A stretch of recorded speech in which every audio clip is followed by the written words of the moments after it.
Chole comes from the word kali, which means like clay, right? Dark material that's unpleasant, okay? And when you look at bile, it's unpleasant, and it's caustic, and it's repulsive. It's vile. And that's why the V gets turned into B. You know how V becomes B in many times? So bile is bile, right? So cholecyst means gallbladder because it looks like a sac, right? And so cholecystectomy.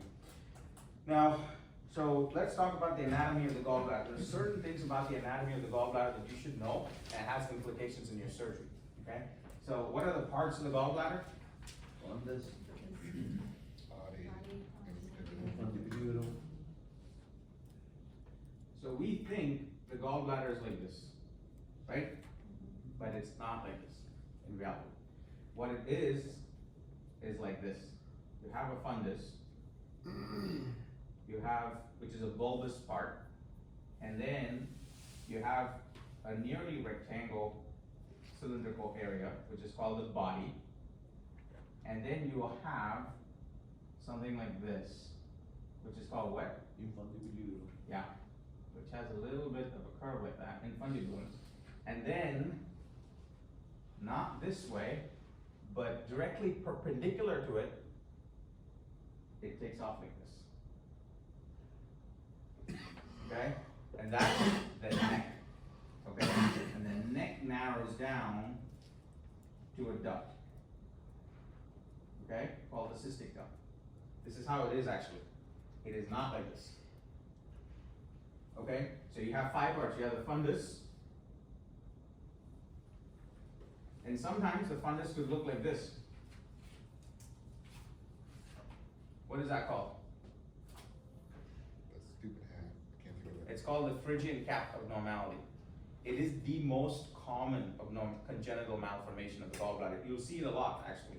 When you look at like regular CT scans, you'll see like some kind of bulb like that. Okay? And that's basically just like a cap. A Phrygian cap is like, you know, like a Santa's cap where you have like a redundant portion on the top, and that's what it is. And it's the most common abnormality. It's actually found in up to like 4 to 10% of people. So you'll see it in a lot of CT scans if you pay attention to it. But the gallbladder will look otherwise normal. What's the treatment for it? Nothing. Just leave it alone. It's not. It has no clinical implications. Okay. So you have the fundus, and then you have the body, and then you have the infundibulum, which has this, and it's otherwise called what? The Hartmann's pouch, right? So this is the infundibulum. And then you have the neck of the gallbladder, which is more smoother than I've drawn. You'll find it like this. And then you'll have a cystic duct. Now, the cystic duct, what's the diameter? 1 to 2. 1 to 2, maybe 3, right? So it's pretty narrow. And how long is it? Variable. Variable, but roughly. It's about 4 centimeters or more. 4 centimeters or more is like that big. 1.5 inches, right? Almost like 1.5 phalanx, right? So it is a long duct. It is not a short duct. It is a long duct, and it goes like this. Okay? Now, here, I've kind of like opened it up for you over here. Here you have the liver, right? And you have the right hepatic duct and the left hepatic duct coming over here and fusing at the hilar plate, right? And then becomes the common hepatic duct. How long is the common hepatic duct? It's also about 4 to 5 centimeters long. So the key anatomical point you have to understand is that the cystic duct and hepatic duct run right smack parallel to each other. Right smack parallel to each other. Okay? You can go look at your MRCP images, you can look at CT images. It runs right parallel. It is not like this. Most of the times you guys imagine it's like this, and that's why you're not able to kind of see what's going on. Okay? When you look at an image, this is what's going on. Okay? They'll run together pretty all the way down, and almost you'll start seeing the duodenum come up here. So you see when you do a lap chole, the duodenum's right there. So about just a little bit above where the duodenum starts is where it actually fuses. on the right end of it, and sometimes it fuses a right a little bit posterior, a little bit lateral posterior, but usually it fuses to the right, okay? And almost here, your duodenum starts, okay? So this is how it is. Now, what happens is that then you have the hepatic artery, right? Where is the hepatic artery in relation to the common bile duct, common hepatic duct? Medial. Medial, okay? So it's medial to it. So you have the hepatic artery coming out this way, okay? Now when you have the hepatic artery coming out this way, it divides into right and left, okay? And the right goes anterior or posterior? Posterior, right? So it goes posterior to the common hepatic duct. Very important. I have to memorize this, okay? And once it emerges like that, it goes with the right hepatic duct into the liver. And this is where it gives cystic artery. Okay? Now the cystic artery will go right into where I told you is the infundibulum.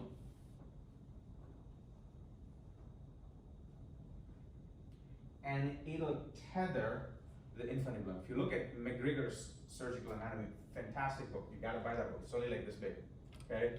It's an amazing book. And he tells you all the technical aspects of surgical anatomy.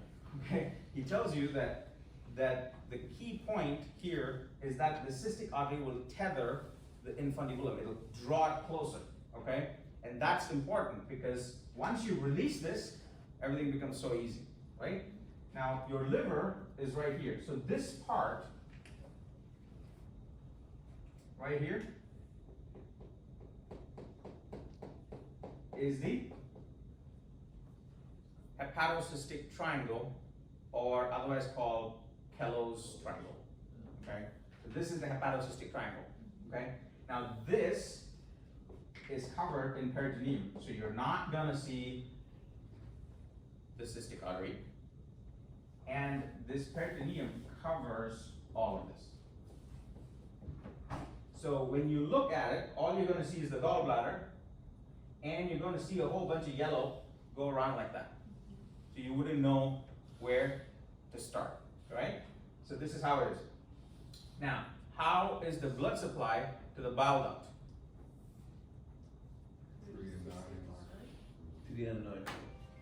Can I erase this? Yeah? What's that? Sure.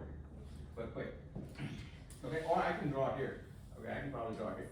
So how is the bile duct now supplied? Because the most important, guys, if you do a laparoscopic cholecystectomy to stay off a bile duct injury is to stay off of the hepatic artery. Okay, repeat after me. At least one thing you want to take home after this lecture is that the way you prevent a bile duct injury, the trick is first understand the artery. If you stay out of the artery,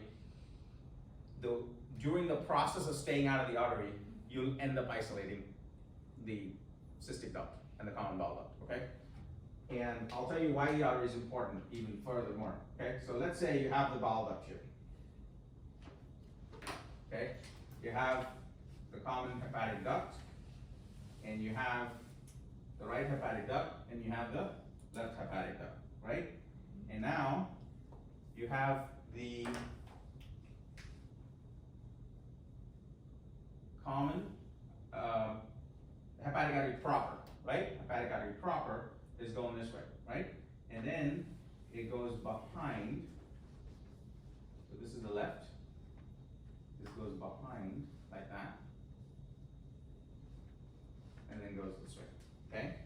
Now, what this does, it gives small blood vessels called afferent arteries, okay? So it'll give small blood vessels like this.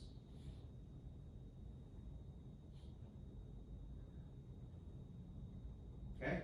Now all of these will give small blood vessels like this, going the right, left, everything, okay? And these are called what?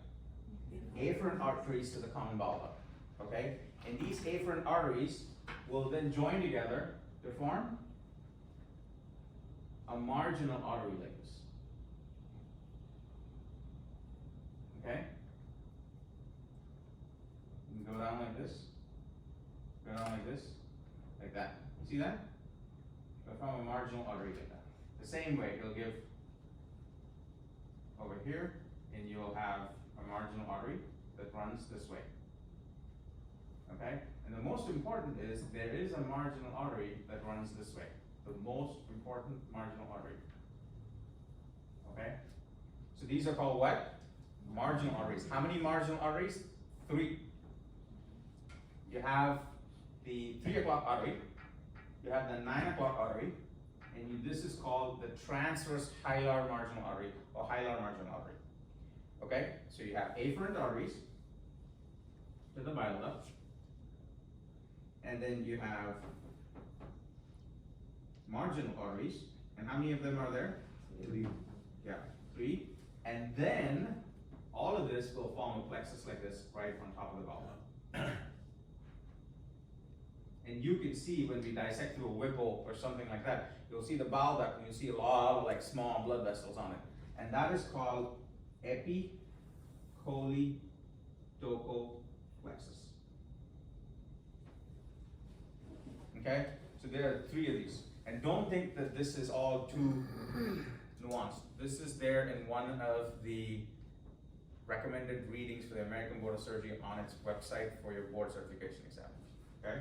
So you have afferent arteries, you have 3 marginal arteries, and then you have an epicholedochal plexus. Why is this important? It is important because most of the time when you do a gallbladder dissection, you have a bile duct injury, or even without a bile duct injury, you end up hurting what is inside this triangle? The right hepatic artery. Okay? A wrong traction, a wrong exposure, whatever it is, you don't clip this artery bulges in. So instead of the artery being like this, the cystic artery, now you're bulging in the artery because you're pulling it too much. And you end up clipping it here. You see what I mean? When you pull this? Yeah? So, and what percentage of people get their hepatic arteries injured in a cholecystectomy? Just take a guess. 3%. Huh? It's like 3. More than that. 15%? Oh no, we're not that bad. 6. So there was a nice cadaver study. They looked at cadavers, okay, and see who had cholecystectomy. They went ahead and dissected it, okay, and saw how many people had their hepatic arteries injured, and 7% of them had it ligated. That's like 1 in 7 is like, we're talking 1 in like, what, 13, 14 cholecystectomies. That's like every week we do about 15 cholecystectomies, right?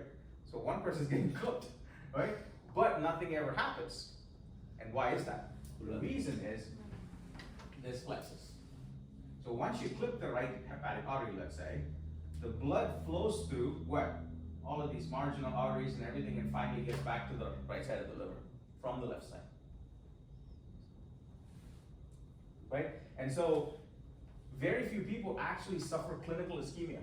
Now, in fact, if you look at, so this is 7% in people who've had just cholecystectomies, right? If you look at people who've had bile duct injuries, and you call a HPV surgeon, what's the first test he's going to order? First test. And if you've been with me, you know this already. What is it? Haida. I told you I never ordered. MRCP first. Haida. What's that? MRCP? Triple phase. Yeah, I order a CTA of the abdomen, okay, or a CT liver protocol, which also has an arterial phase. Because why? I want to see if the cystic right hepatic artery is open or not, because it matters. And why it matters is that if your right hepatic artery is about 60%, 40 to 60% of people who have bile duct injuries, and they've looked at studies, whoever's had bile duct injuries, they've gone and got CTAs, 40 to 60% of them, there's no flow in the right hepatic. That's a lot. So what does that mean? The most injuries, you're not just injuring the bile duct, you're doing something else wrong, which is you have bleeding there, and most likely you injured either the right hepatic artery or some other blood vessel, right? So, and the flow, and people have done studies on this as well, the flow now is established. It takes about 4 to 10 days up to reconstitute this flow adequately to the right side. And that's why, unless you have an isolated common bile duct injury, people don't want to operate on it really, like, if, you know, immediately, until they give it some time, because they want to give it, they do a delayed repair because they want time to reconstitute the blood flow to the right side. And that, when it reconstitutes the blood flow to the right side, is when, again, through the marginal artery, you're going to get blood supply to the bile duct. Right? Now, imagine, this is what's the key point here. Imagine you cut this, and you cut this. So you have a right hepatic artery, and you have a bile duct injury. Now, what happens? You're solely dependent on this one, a transverse hilar artery, which sometimes is enough, sometimes is not enough. Okay? Now, if you didn't do this, but you did something like this, you cut this and you cut this duct, now what happens? Gone. There is no flow to the right side of the liver. Now you're solely depending upon what? Portal vein flow. Right? Now, a little bit more important. If you have cholecystocal lithiasis in your or a stent or something, okay, and you have an obstructed bile duct, when the bile duct is obstructed, the pressure goes back. What did I say was the bile duct pressure? When your bile duct is obstructed, what's the normal bile duct pressure? 300, Vince also. Yeah, so what's the normal? 10, 20? It's like 30, something like that, of saline, okay, that's how I measured it. But then, just to appreciate it, it goes up to like 250, 300, which means like 10 times higher pressure happens when the bile duct is obstructed. Now that pressure backflows in the biliary system all the way down to the biliary canaliculi and the sinusoids and stops bile secretion. Okay, that's how it is. And when you have biliary obstruction, the bile secretion on a backward level is stopped at the cellular level, and it gets pushed back into the hepatic veins, and that's how you get jaundice, right? Right? Obstructive jaundice. Now, when that also happens, two things happen in biliary obstruction. The mucosa of the bile duct still secretes the mucus, right? And the mucus secretion actually is at a faster rate than the biliary secretion. So biliary bile juice secretion is stopped, but mucus is not stopped. And bile keeps getting absorbed, but mucus is still getting secreted. So what happens is that you get a white appearing or colorless appearing bile, and that's called what? White bile. And you'll see that. In chronic obstruction, you open up the gallbladder, or if you open up the bile duct, you'll see like white stuff come out, and that's like actually white bile, which means the patient's been obstructed for a long time. But also what happens is that the portal pressure in the sinusoids